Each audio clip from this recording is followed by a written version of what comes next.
ndabashuje cyane mbahaye ikaze kuri shano shyashya njye nitwa Nunu Mariam ndi kumwe na Mabuja ari nawe nyiri cano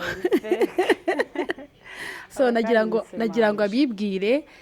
ababwire n'uburyo tugiye kujya dukoramo kuri ino cano so ni karibu basanzwe babizi ni umuganwa Sarah aha twicaye kuri Sarah Mutoni Films uyu mukobwa niwe ugiye kujya abagezaho ubwino n'ubwino waga niko njya numva bavuga ngo n'ubwino n'amakuru mashya na filimi zigiye kujya zisohoka filime hijab turi kuyitunganya igihe izagica hano ariko mu gihe noneho bikiri muri ibyo ngibyo tukiri gutunganya twavuze tuti abantu bari bamaze iminsi bakomplaininga abantu mwari mumaze iminsi mukonje babazaniye gitera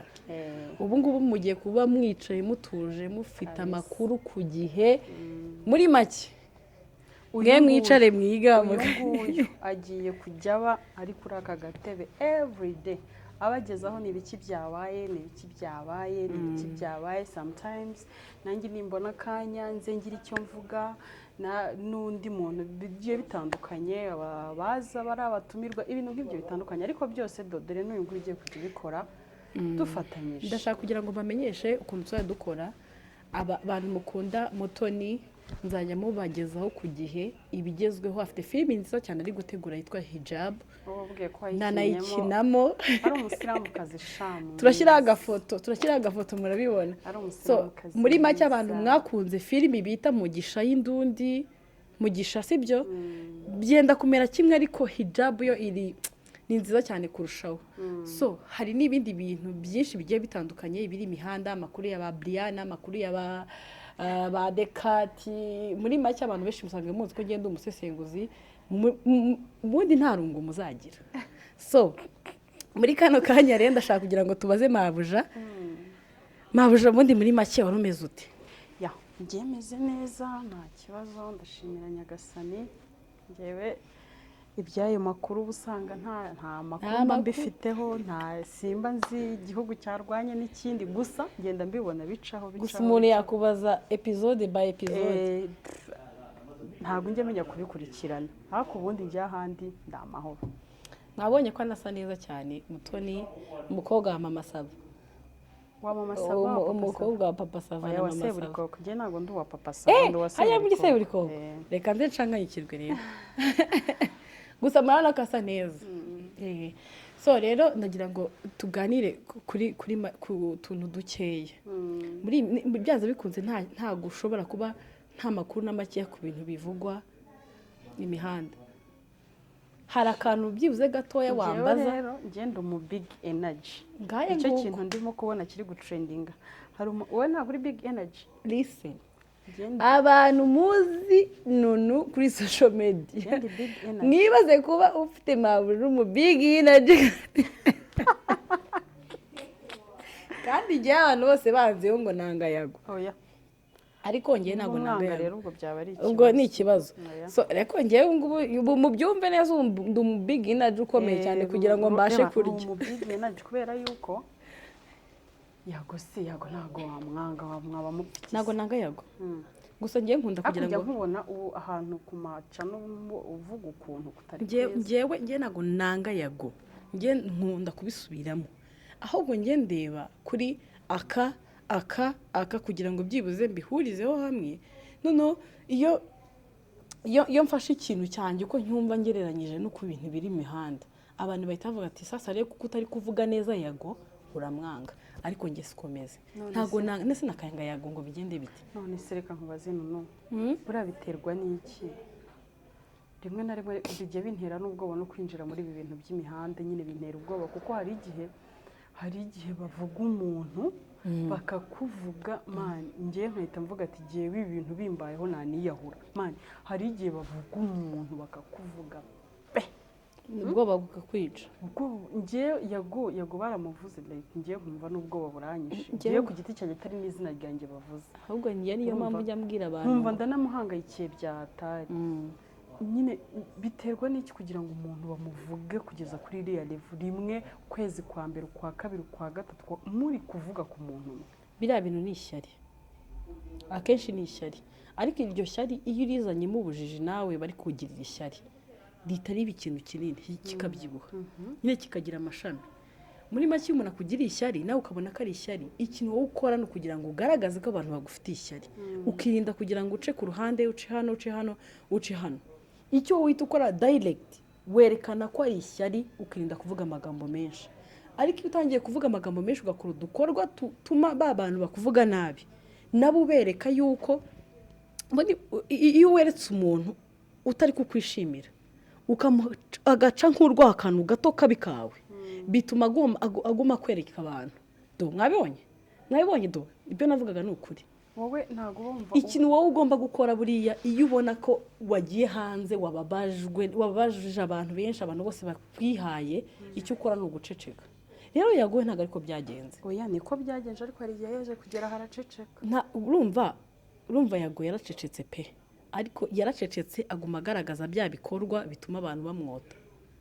yaracecetse kugaragaza kuvuga nk'uko ari kuvuga uzi nka buriya muri iriya minsi iyo bamuvuga muri buriya buryo buhagije bakamwereka abantu kwa kundi twose twese tubizi n'abari abakobwa bagiye baza yateye amadani iki kavuga nk'uko ari kuvuga ubu ngubu ibintu biba byaracembereye byararangiye yagowe ikintu yakoze ntabwo yahise avuga ngo yidekarare nk'umuntu uri kurengana n'abahangane nabo nk'uko ari guhangana nabo ubu ngubu ahubwo we ikintu yakoze yaracecetse aguma abereka ibikorwa bibi bagenda buririraho ariko ubu ngubu ho ubu bari guhangana gutya buri iyo umuntu aje akakuvuga gubita akakurasa ugakweba aragomba akagucunga aho utungukirije agatwe arakumena sibyo ariko iyo uhagaze hariya nawe agahagarara hano mukarasana bigenda neza ikintu nabonye ni uko ikibuga gisa nk'icyacuramye ntabwo cyacuramye ahubwo noneho kiri kunyerera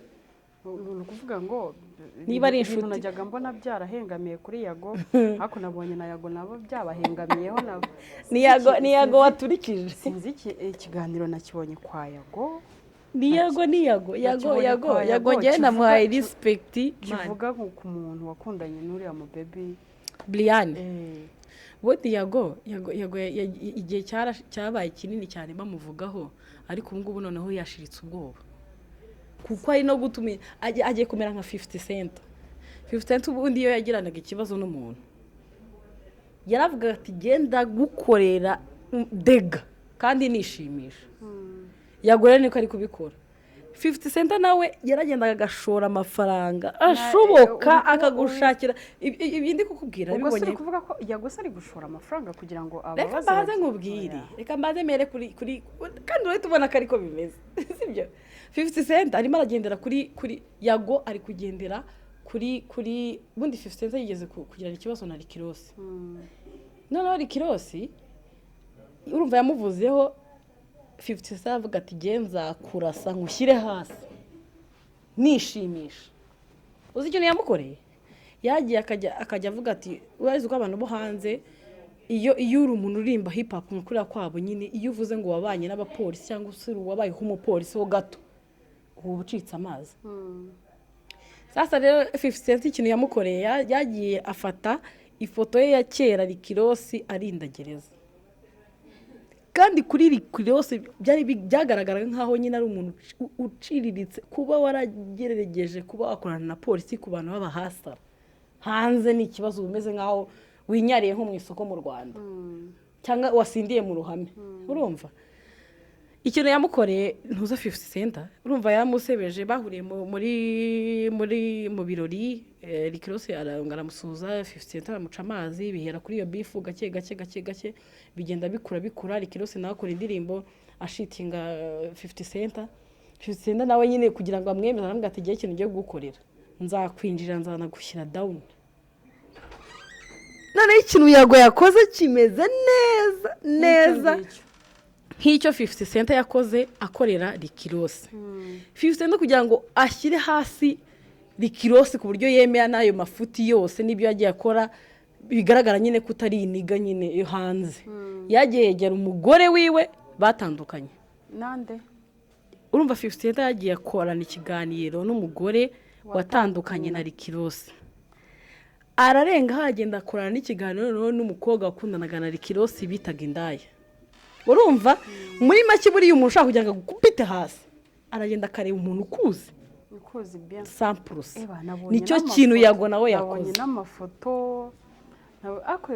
nje ntekereza ko nta kibazo kirimo hari ikibazo se kirimo kuba umuntu arakundanye ni rega Brian kuri Brian nta kibazo kirimo nta n'ikibazo bira bintu yabikora nko kundi umuntu utinya guseba cyane mu Rwanda ubundi buriya ni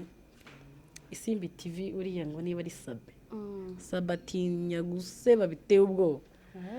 so rero kuba wasebya Brian umuntu wabaye imboboho wabaye mayibobo imihanda izi yaje ababwira ko yatoraguraga ari mayibobo yakoze amanyama menshi kuza umukangisha umuntu bakundanye Brian ntago yaseba yenda ubu ngubu bashobora guseba ko yakijijwe yabatijwe ariko Brian ntiyaseba oya ariko wowe ibi ngibi ndi kukwinjiza mu bintu utapfa kumenya yatakaye biba binanteye n'ubwoba kubera yuko reka nkubwire ngewe nita ku marangamutima y'umuntu amarangamutima y'umuntu ugenda yumva cyane iyo ufashe amarangamutima y'umuntu ukayica sibyo birababaza cyane birababaza amarangamutima y'umuntu urayica agasigara ameze nk'iyi ntebe ahubwo benshi baranasara urumva nge niyo mpamvu usanga abantu bambwira ngo ese ngo mutungo ko iki ubutaye bene nk'ibi bintu mbigendera kure ko ngewe umutima wanjye ndawoza simba nkeneye umuntu mbabaza nanjye simba nkeneye kugira umuntu mbabaza ku buryo nyine yababara biturutse kuri jyewe kandi iyo umuntu akwiciye amarangamutima none nta kintu aba gusigarije ariko uri umu big energy yeah of course ndi umu big energy washenguwe na Yago no Yago n'umuvandimwe Yago kandi n'uwiwanyu tuvuka ahantu hamwe tuvuka ahantu nawe uri uwitabago oya ntago ndi uwitabago ariko ndi umuturanyi nawe ni ukubanda uwo mu karere ka Nyagatare so iyo umuntu aba ari kwihigira yakubura umutwe yahagarika umuntu agashaka kuwukubita hasi uko bigenda rega ntago aba ari byo ariko nanone ibi bintu ntibabikomeze ngo buri muntu wese agenda ajye gushakisha ibintu bibi abizane byo mugenzi we yakoze bibi twese tuba dufite ahashize twese tugira ahashize kandi hatari heza buri umwe wese bagiye bagarura ahahise ntago ntekereza ko hariho abataryoherwa cyakoze sinkubeshye buri muntu wese uko yagiye akura kugera hageze ubu ngubu ugiye gufata detail buri abantu benshi twasara buri muntu wese kuko kugira ngo ugere ahantu ugeze biba bigoranye cyane wambabaje rero urarwana urumva kugira ngo umuntu agere aho abageze bica mu nzira nyinshi zirimo imvune zirimo amahwa hari n'ibyo ukora bitari ngombwa gukora kugira ngo ugere aho ugomba kuba wagera kuko kugira ngo ugere ahantu hakomeye uragerageza ukarwana kandi kugira ngo urwane iyo uri umusirikare hari abo wica kandi kwica umuntu uzwi ari icyaha so rero iyo ushwanye n'umuntu kuri social media ukajya kucengera hasi hari urimo mukubita umva nkubaze uba wumva wowe ibintu nta kintu bishobora kuzagutwara urugero nko kuba wenda ushobora kwicara ukavuga ku bandi bantu nyine ukabavugaho nyine nk'ikibintu binini n'ubundi sitiri ukatakinga amarangamutima yabo wumva nta kintu ushobora kuzagutwara ngewe rero sasa abantu bose bumve ko nyine ngiye kubaha honete ibi bintu nabyinjiyemo nta n'uwo nifuza kuzakomeretsa ikintu ngiye naje ahangana kugira ngo nsusurutse abanyarwanda nkore akazi kwinjira mu muntu nta muntu nzinjiramo ngo ngiye mutuke uvuga ibyamaze kujya hanze ibintu byamaze kujya hanze ibyo ngewe namenye amakuru mashyashya niyo ngomba kujya abanyarwanda so rero ibindi bintu bindi byanaba bikamera nk'ibi ngibi biri kuba kuri Brian nge am ready ngomba kubyitegura ko bigomba kumbaho kuko bino bintu biba muri social media n'ubundi byahozeho no kuva na kera n'abantu basoma Bibiliya barabizi no muri Quran uko abantu bangaga abandi bakabaroga bakabibica ni ibintu byahozeho sibyo ngewe ndi tayari kuko ibi ngibi tutabikoze ngo dutinyuke tubikore nta wundi muntu waza ngabikore tugomba kubikora kugira ngo dukore so rero ngewe ikintu ngomba kuhadinga cyane kuri work kugira ngo ngire icyo ngera uyu muntu rero ngewe ntago iyo si nyirimo cyane ushobora kuzagorana kuyimbonamo kuko nta makuru aba ahagije muri make ari kunamuka waba yatigisa n'amakuru akayamenya ariko dushobora kuzaganira n'abandi bantu hariho abantu baba bakeneye kugira uburyo bakira mu buryo bwo kuganirizwa ibintu nk'ibyo bitandukanye ariko we we yicaye kuri Sarah Mutoni Films nk'umusesenguzi, nk'umuntu uzi amakuru y'ibijyanye n'imihanda yose, akaza aba yakenyereyeho muri make mushonje muhishiwe. Icyo Mutoni ashaka kugira ngo ababwire, mushonje muhishiwe. Nzajya mbazanira comment za YouTube, of course ziba ziri contraire y'icyo wumva ushaka kugira ngo uvuge. Ariko abiwanjye ikintu ngiye nshaka kugira ngo mbabwire, mushonje muhishiwe. Nzabazanira ibyamamare, nzabazanira abahanzi, nzabazanira abasesenguzi, nzagerageza ku buryo bwose bushoboka ikintu cyose kigezweho nkibagezeho ku gihe kandi mu buryo muzajya mwishimira. So nabashimiraga kandi mukore subscribe, n'abantu bose munzi hirya no hino, abantu munzi kuri The Dynamic, abantu munzi kuri 3D, abantu munzi kuri Gasuku Media, please noneho nabonye intebe, muze mukurikirane kira kitu, ibintu byose bimeze neza kandi ndi umuntu ufite amakuru ku gihe, isaha ku isaha, ikintu cyose gisohotse hano ako kanya. Reka mbashimire cyane, shimire na Mabuja. Iryo zina rero noneho ukuntu ntarikunda nibyo bintu bisekeje. Ndashaka kumushimira, hata umuntu yaguhaye amata, njye na cameraman turagushimira. Rero Imana ibaho umugisha cyane. Turabashimira cyane abantu, ndagira ngo niyaksize ku bantu n'ukuri bari barambuze. Nari maze iminsi ndi muri shooting ya hijab, nta mwanya na muto mfite, nta mwanya n'uwo guhumeka mfite. Ariko ubu ngubu twagiye muri editing, ndaje ndavuga mu gihe turi muri editing, reka nshaka utuntu nibura naba ndi kwereka inshuti zanjye, abantu bankurikirana, abantu bankunda, dore dusa nk'abantu bari basubiye inyuma. Please mwongere munyere ku rukundo, mwongere mushyigikire nk'ukuntu mu minsi yashize mwari mwanshyigikiye. Dukomeze dufashanye, tuzamure channel, dufashe n'abandi bose muri rusange. Muri make abantu mukunda Mutoni, mwitegeko ko mugomba kunkunda. Ako hari filime nziza igiye kuza mw'abasilamu, ako hijab man, kandi by the way harimo n'abakristo. Ni filime ireba abantu bombi, ku mpande zose rwose. Ira filime nanze kugishyiramo ibintu bya pressure n'ibiki, bari kubikora neza, batuje neza ku murongo. Niyo mpamvu mvuze nti reka tube tuzanye umusesenguzikazi aze ababaha show kuri Sarah Mutoni Films, hanyuma dutegereze iyo filime inshallah. Gusa abantu mukunda movie ni ukuri pe, ni filime nziza cyane, ni filime ibabaje, filime irimo abasilamu. Yarasohotse Diaspora yasohotse uyu munsi. Uyu munsi yasohotse. Ahubwo mukurikirane Diaspora, ni filime nayo nziza cyane. Gusa filime ziri gusohoka muri ino minsi ni ukuri pe, ni filime ziri mu ubwenge, zirimo abantu bafite amaraso mashya. Niba umuntu ashobora gufata episode magana angahe akazikinira mu gihe kimwe, akagenda asohora gake gake, ni ukuri dushyigikira abanyarwanda. Iyi hijab na Diaspora series. Gusa hijab do hari ikintu ushaka kugira ngo mvuge kuri ibi bintu bibiri mbere yuko nsezera nkagenda. Hari Diaspora yo already yasohotse, sibyo? Diaspora ni filime igaragaza izina mu ryumve, ni Diaspora. Ni mu gikorwa ni Diaspora. Mwese muzi ibintu byose by'imihanda kuri abantu baba Diaspora n'ibiki muzagende mureye kuri channel bita nubwo nakurikiranye neza channel ntuzayishyizeho bakaca, ariko ejo nzabataginga. So noneho hijab yo ni filimi imeze, ni filimi iri kuri kote ebyiri, abayisilamu n'abamizirima n'abakristo. Umva abamizirima nibo abasilamu, abakristo n'abayisilamu. Nayo ni filimi iri challenged, itandukanye n'izindi filimi zindi twese tuzi. Abanyarwanda basigaye bazi kwandika ku buryo mwe mutabyumva. So dukurikire ibihangano by'abanyarwanda kugira ngo turebe ko byibuze nese kugira ngo turebe zino filimi z'ibihinde. Abagore uziko abagore muri mu mazu y'abantu, abagore baba batwite n'ibiki byose bakunda kuba bareba amafilimi episode.